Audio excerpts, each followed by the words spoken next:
Hey besties.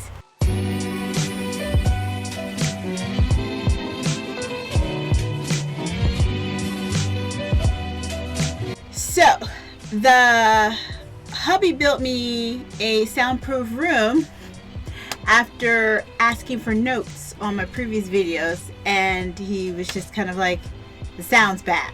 I was like, oh. He was like, well, not bad, but he was just kind of like, it could be better. And so he gutted out our closet. Our clothes are now in a drawers, dressers, and stuff like that.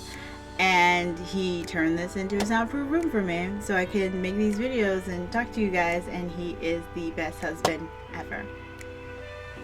Okay, so today, what it says on the 10. We're going to talk about my least favorite tropes, and that's putting it lightly. These are tropes I fucking hate. I fucking hate these romance tropes so much. I can't deal with it.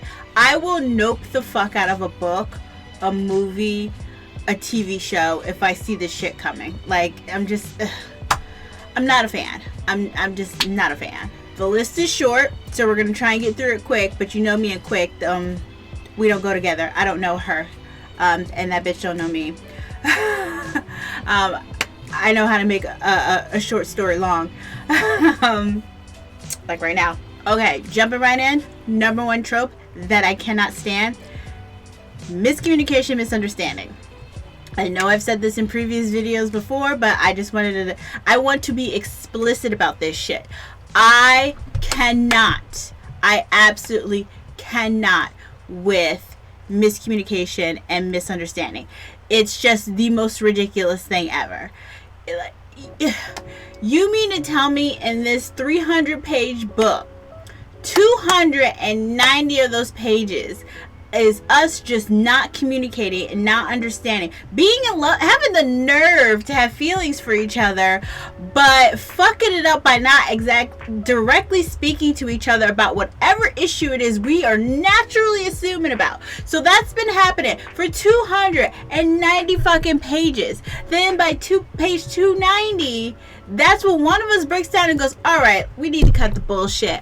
This is what my problem is. This is why I'm upset, and let's fix it. And it turns out to be some ridiculous bullshit, like a misunderstanding. Oh no, that's not my husband. That's my brother. What the fuck? We could have fixed that 17 chapters ago. Like, we could have really fixed that a long time. Like, this book could have been 140 pages. Like, what are we doing here?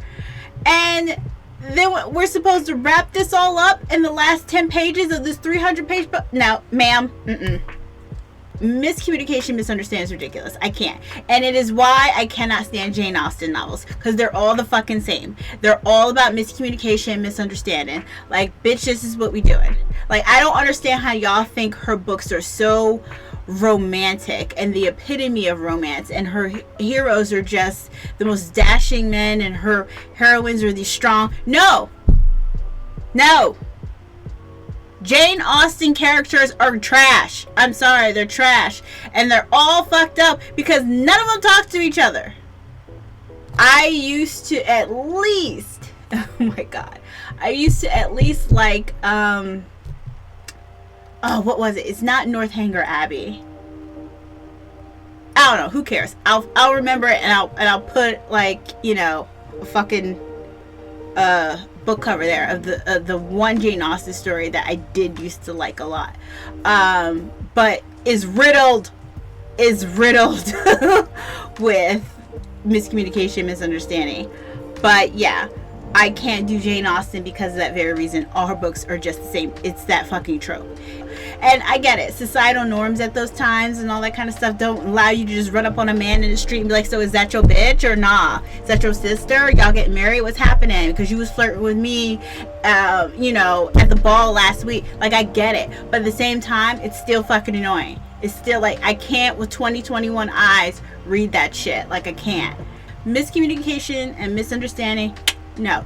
I even know about fanfics that start that. Like, in the beginning of my fanfic reading around like 2012, around that time when I started reading fanfic, I didn't mind miscommunication, misunderstanding. I thought it was really cute. One of my favorite fanfics is a Derek fanfic in which Styles is freaking out because he thinks that all this time Scott and Derek are spending with each other is them having like this affair. Styles and Derek aren't together. He has feelings for Derek, and Scott's his best friend, so that's why he's just kind of like, they're fucking. I just know it. Like, why are they hanging out all the time? They hate each other. If they hate each other so much, why are they hanging out? It's gotta be some weird thing where, like, they're boning. I just know it. And he's panicking. He's creating all these scenarios in his head, and he's getting really annoyed at both of them, and they're just like, dude, what's your fucking problem? And then finally he just blows up and he goes, just tell everybody you're a couple so we can stop dealing with this, because he's just let his anxiety and his projection and all his bullshit just wash all over everybody, and it just exploded into this moment. And they're just like, what the fuck are you talking about, Styles? Like, we're not together. Derek's a werewolf. I'm a brand new werewolf. He's training me how to be a better werewolf. That's why we're spending time together. Yeah, we don't really like each other, but we're both werewolves in this town, so we have to get along, so we're trying. And then Derek's like, why would you ever think I would smash on Scott? Ew.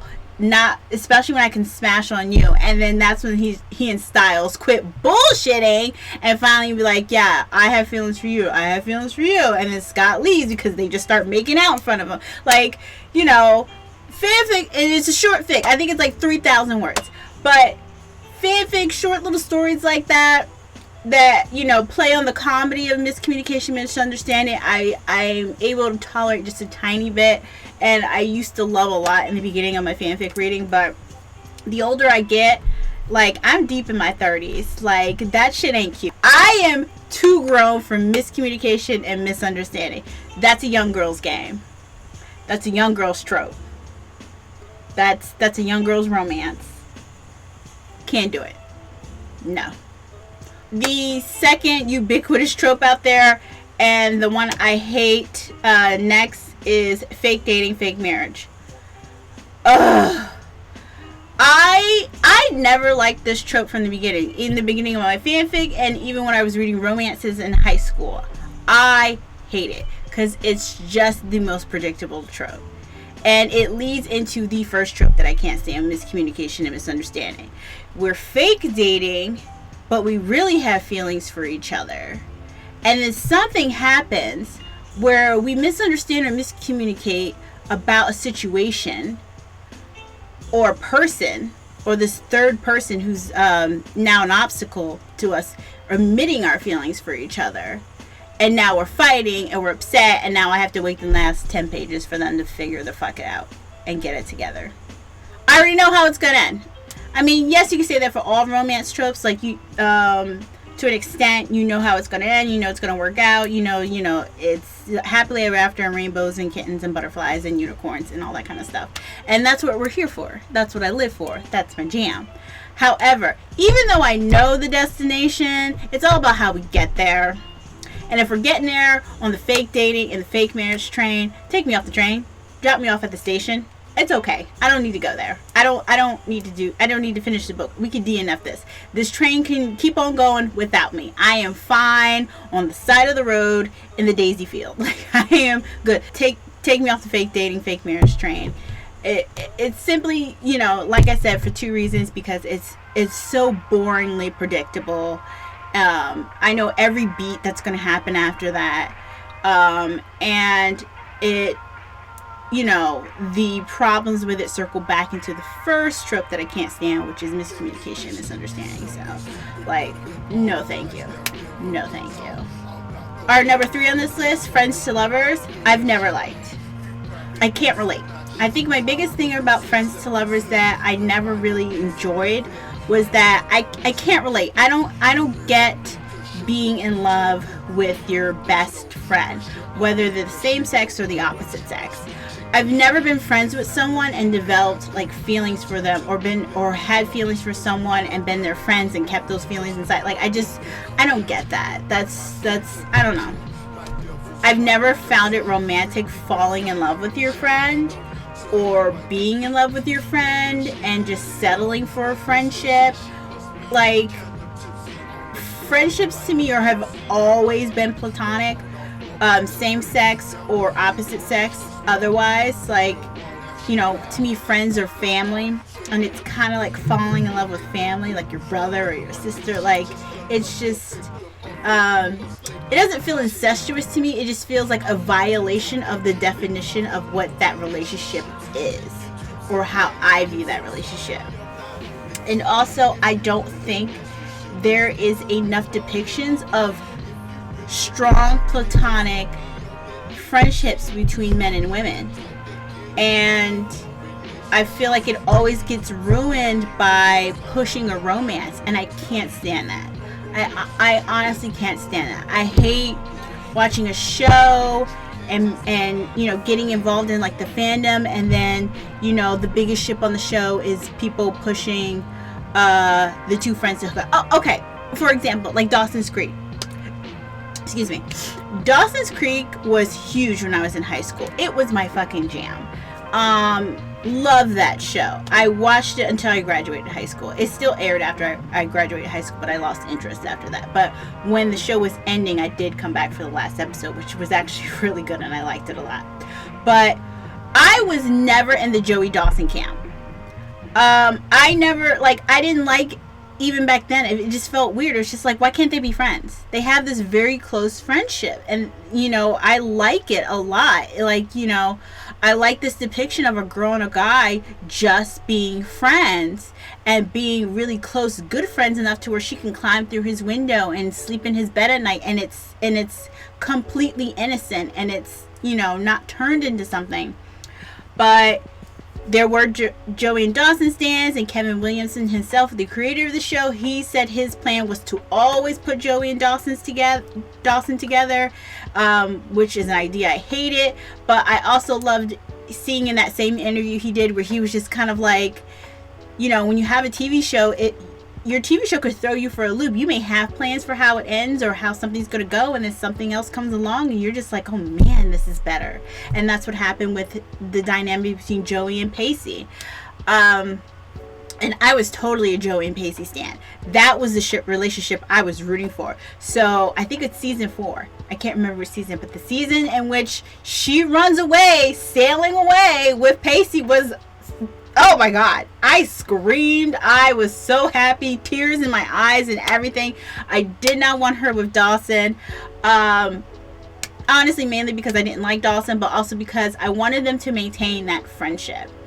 And I feel like also in real life, what happens a lot of the time with women is that we become friends with men, and we end up cherishing and loving that relationship, only to become disappointed to find out that that's not how the guy in the relationship, you know, viewed it. He thought he's upset because he got friend zoned, or, you know, he's just waiting for you to dump the guy that you're with, or come running to him for help, or whatever. Like, you know, he's just this guy that's been waiting in the wings, and this whole time you thought you had this close personal friendship. So, like, when it comes to relationships of friendships of the opposite sex, I just want them depicted in media in a stronger, more platonic way. And I want in real life for women to feel like they really do have an actual male friend out there who gives a shit. He's just not, you know, waiting in the wings until, you know, he breaks you down, or,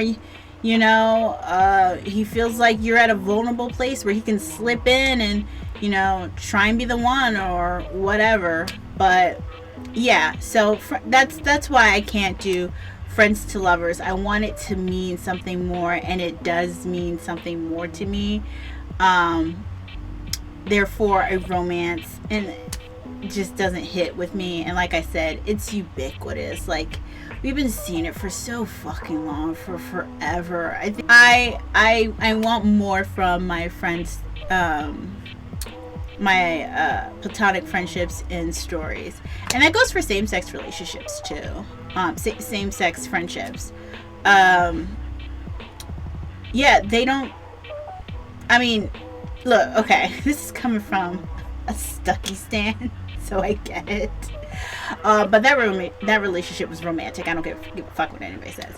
But yeah, I want more close, intimate relationships between men depicted in media, and I definitely want to continue close relationships between women in media as well. So I just want to keep friendships, platonic and the romances separate from that. That just works for me better. For this list is enemies to lovers, hate to love. I used to love this trope. I loved it. And I'm going to be honest with you. I'm going to keep it 100 because I'm a 100 type of girl. I love this trope more than anything because it had two of my other favorite tropes that typically went along with it. Was like the love confession outburst.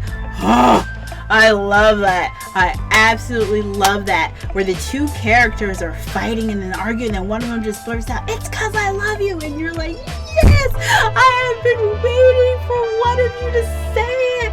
I've been dying. And then it happens. Like love confessions. Oh my god. That's seriously one of my all-time favorite tropes. I absolutely love love confessions. And the second one is hate sex, intense hate sex, rough sex, you know, the whole ripping each other's clothes off, knocking shit off the table, that type of sex. Like, usually enemies to lovers, hate to love leads into that type of sex or sex scene in a book or movie or television show, and that's hot. Plain and simple, that's hot. I think it's sexy. Like, there's nothing hotter than two people who are thirsting for each other, just dying for each other, to where they're just breaking shit as they fuck. It's amazing. It's my jam. How did that go from being enemies to lovers, hate to love, go from being one of my favorite tropes to being one of my least favorite? I saw it everywhere. Saw it fucking everywhere. A lot of stuff gets ruined for me because I hear it everywhere, I see it everywhere. I mean, I'm not trying to be hipster about it. But yeah, enemies to lovers used to be legit one of my favorite tropes. And then I just, like, it was in every fanfic and every contemporary romance book. And then it was just, you know, it's on every TV show. I mean, in every movie. I was over it. I was over it. So, another trope that I hate, and it's more prominent in fanfic than it is in contemporary romances or even historical romance, just in romances. But it's starting to become everywhere in romance novels, but in fanfic it is fucking everywhere, and I hate it. And that is close encounters or close proximity.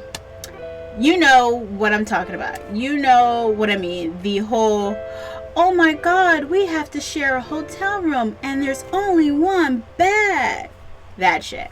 Or, oh my god, I'm stuck in the elevator with the guy from the office I have a crush on. Oh no. Like, oh no. Me and the guy I hate but I'm sort of kind of attracted to got locked into this Walmart overnight. Oh no. Like, no. No. I want my money and my time and my energy back if we have to deal with this. Next on our list is new adult college. I don't know. I wish I had a deeper explanation for this. All I know is that I can do high school romances, adorable. For some reason, once they hit that college age or it takes place at college, I'm just checked out. And I think that's because for me, like, I'm making this up. I don't know if this is necessarily why I feel this way about it, but I think because when I think of college, I don't think of romances. Even though I met my husband when I was in college, like, I think of 8 a.m. classes, coffee and cigarettes for breakfast. I think of being nonstop exhausted, taking 18 credits but still working 30 to 40 hours a week at a job. I think of shitty roommates. I think of shitty RAs. I think of tuition and student loan debt. Like, none of that spells romance to me. And usually new adult in college also has that really horrific trope of the wayward millennial or Zoomer who doesn't know what they're doing, so they just, you know, are going through this transitional period, and it's goofy and it's silly, and it's just like, why can't you get your shit together? And it's like, because boomers ruined the country. But yeah, it's just kind of like, it's such a difficult time in your life, and slapping a romance on top of it just it doesn't pull me in. It doesn't pull me in. It's just like that period of like 19 to 25, no thank you. Like, I don't need new adult, I don't need college romances. I don't like them. It's just, you know, when I think of that period in my life, regardless of me being in a serious relationship at that time, I don't want to read romance. I just don't want to read college romances. I just don't want to read new adult finding myself. That's the thing. That's it. That whole finding myself period of your life is just not romantic to me. Next up, road trip or vacation. I don't like it. There are two romance books that I kind of sort of want to read that are a road trip, and that's The Road Trip and Unconventionally Yours. I do want to read those just to check them out, see if I like them. But romance tropes, again, like, predictable. Stopping at quirky places, getting into fights. Oh no, we popped a tire. No, the car's engine blew. Oh, blah blah blah. We gotta work at this diner. Like, let's go to this diner. Like, I don't know. I get it though. That's the thing about road trips and vacation romances. Like, I totally get the attraction to wanting to read those, because it's interesting to watch these people fall in love on like a 10-hour trip, or, you know, somebody go on vacation by themselves and then they meet a guy and then they fall in love, and it's just like, oh no, should I move to Hawaii or move back to Nebraska? You know, but I met this, you know, really hot Samoan dude in Hawaii. So I totally get the attraction. I don't have a distaste for it like I do the previous tropes I just talked about. And I don't hate it as much, even though it's on this list. It's starting to become a thing. It's starting to pop up everywhere, and you know, when things pop up everywhere, they have no choice, it seems, in the matter in becoming predictable. And that is the word of the day. That is the word of this video, is predictable. Like, if I see everything that's coming, all the beats hitting, you know, one by one, if I zero in on it and I know how this is gonna go, then I'm just already bored. Like, And again, like I said, you can make that argument for a lot of romances, especially a lot of contemporary romances, and a lot of historical romances. But like I said, even though I know the destination is marriage with kids, or, you know, a big kiss at the end, or what have you, to me, it's about how we get there, the destination. And if I'm bored during the destination, then I don't give a fuck about the ending. And that's what makes me DNF a book real quick. But yeah, I do want to read Unconventionally Yours, which from what I understand is a road trip romance, and The Road Trip. So those are on my list. So I will be reading those at some point. I have Coffee Shop AU on here. I know Coffee Shop is not that big in romance. What is big in romance is bakery. Bakery's still cute to me, even given how abundant it is in romance. Bakery's still a little cute to me. However, I have started to notice myself fall off of it though. Like, you know, I'll see someone talking on BookTube talking about a book, and they're like, yeah, and they're rival bakers, or yeah, and then he came into her bakery, like, I'm starting to notice myself doing that. Like, the more something, you know, that takes place in a bakery is mentioned, me like wanting to nope out of it. And that's when I start to notice that, okay, I'm noping out of this trope, and I'm noping out of this trope because it's starting to become everywhere. I get it. Baking is adorable. It's a very if you're looking for something for your heroine or your hero to do that's adorable, but also allows them to work with their hands, and it's colorful, and in its depiction in which you could describe it through the language, the words on a page, and it's also a very it's a small business profession that person can own. That way they're not beholden to like some sort of office standard or a boss that you don't want to write in. It's perfect for all of that. So I totally get why people write it, and it's cutesy. Let's be honest, it's just very cutesy. It's really cutesy for one of your characters to bake pies and cupcakes and all that kind of stuff. Like, it's adorable. I totally get it. But like I said, it's starting to become, it's fucking everywhere, and it's everywhere in books. So I'm starting to lean back on it a lot. Like, if one of the characters is a baker, maybe I'll read something else maybe. But in fan fiction, coffee shop AUs are probably every other fic, and I hate it. I hate it so much.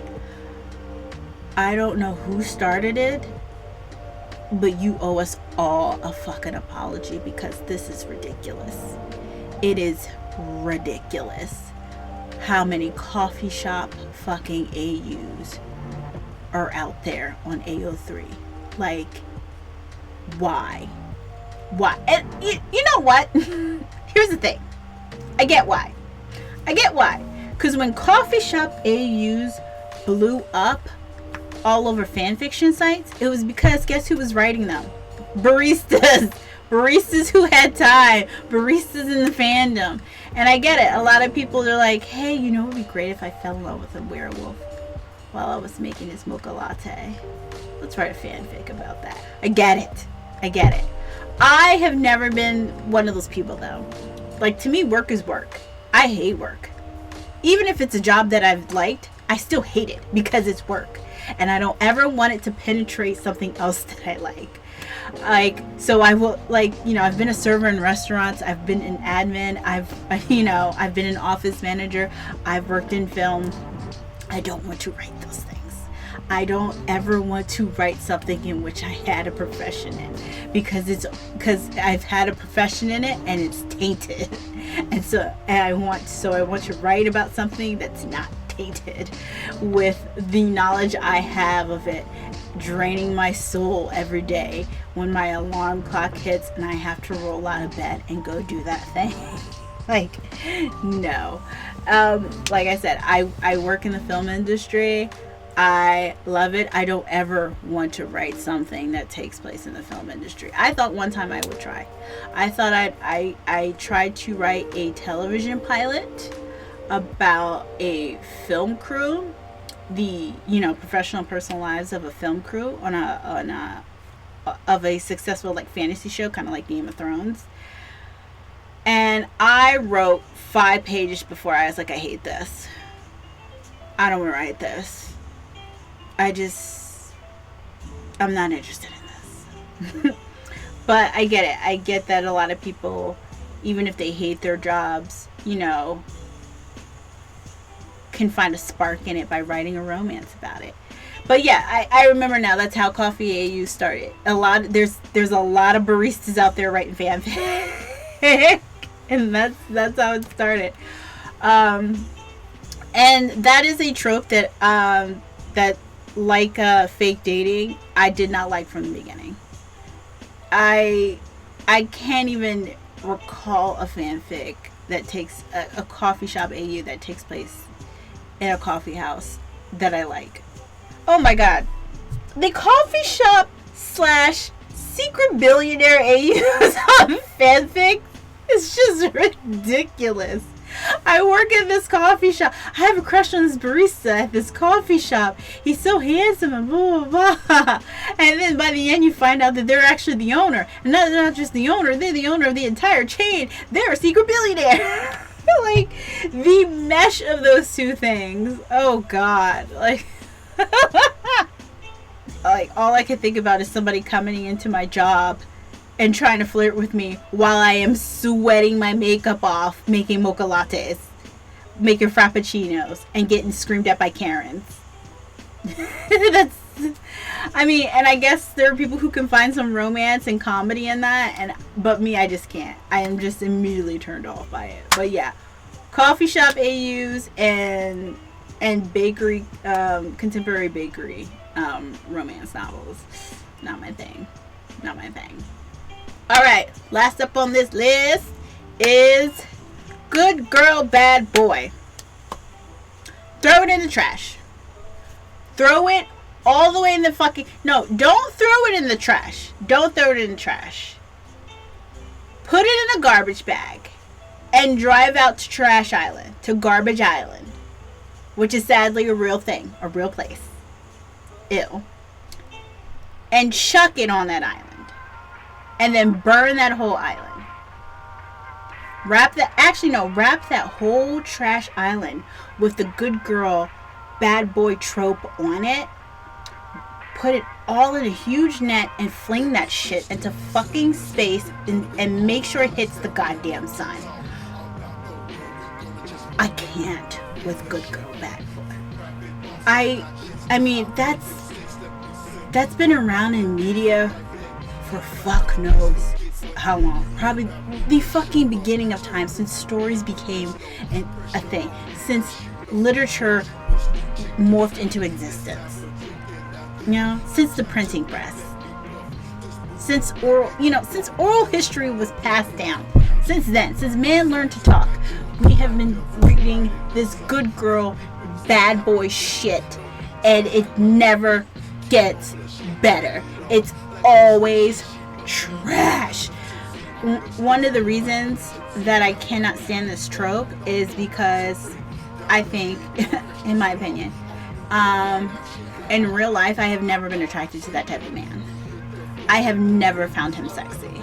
In real life, I've never been attracted to a bad boy. I've always just been like, ew. Like, come to school, do your homework, comb your hair, tie your shoes, go to college. Like, I'm just, I've always been attracted to squares and nerds. That's my jam. So I've never been attracted to that guy. And so, like, reading about him, I've just especially with, like, the good girl, I'm just like, girl, you're going to Harvard. You got your life together. What are you doing with this dude who steals cars? Like, what is happening here? And also, too, like, why I have an issue with the trope, too, is usually the good girl is depicted as this very angelic, blonde-haired, blue-eyed white girl. And who's being corrupted by this greasy, dark, sexy man. And I'm just like, this doesn't work for me. Like, I can do motorcycle club romances. I like those. But I think I can do the bad boys in those romances because they're a part of my all-time favorite romance trope, which is dark romance. I'll do a video about my favorite tropes. I'll probably have to split that video in two parts because it's a lot, and I would love to talk a lot about them. But yeah, I can do bad boy within a dark romance context. But when it's just, supposed to be like this contemporary, slightly lighthearted romance about the bad boy and the good girl, and it's usually a high school romance, I just can't. I'm just kind of like, we haven't even been here before. We've just never left. Like I said, like, that's a trope that has been around for God knows how long. Like, if there's any romance trope that's been here since the Big Bang, it's that one. So yeah, that's it. That is all the romance tropes that I hate, I can't stand, I will nope the fuck out of. That includes, books, movies, TV, and fanfic. Like, not here for it. I will DNF and peace out, log out of all those tropes. It takes a lot. If I'm reading a book and I wasn't aware that it had any of those tropes, it takes a lot for me to stick around. Like, last month I read, I'm looking at it on my bookshelf, I read How to Find a Princess by Alyssa Cole, and there is fake dating and there's miscommunication, misunderstanding. Two of my least favorite tropes. the two tropes I hate more than anything in those books, but I was completely unaware and blindsided that those popped up in there. Nothing in the book's description or anything I read online in reviews that really said anything, but I think that's, you know, people being polite and not wanting to give stuff away, unlike me who just blew that, and I'm sorry. I'm so sorry if that spoils anything for you about that book. But yeah, those tropes popped up in that book, but I kept pedaling forward because, you know, I liked what I read so far, and I felt like those tropes were handled appropriately by the writer. And by appropriately, I mean the writer acknowledged to the characters that this is stupid. Why are we doing this? This is dumb. We're adults. We're grown. We should not be acting this way. And I was like, yes, ma'am. Yes, ma'am. Thank you, Alyssa Cole. Thank you guys so much for sitting with me in my new soundproof little studio that my husband built for me. Listen to me rant about things that I can't stand. I don't ever want to be defined by the things that I hate, but let's keep it 100. We all know that on YouTube, being defined by the things that you hate gets you views. Hope you guys had a good time. Love you, love you, love you. Always, always, always, please remember to pay your library fines. And I will see you gorgeous, beautiful, sexy, lovely bookworms next time. Bye. Have a good night.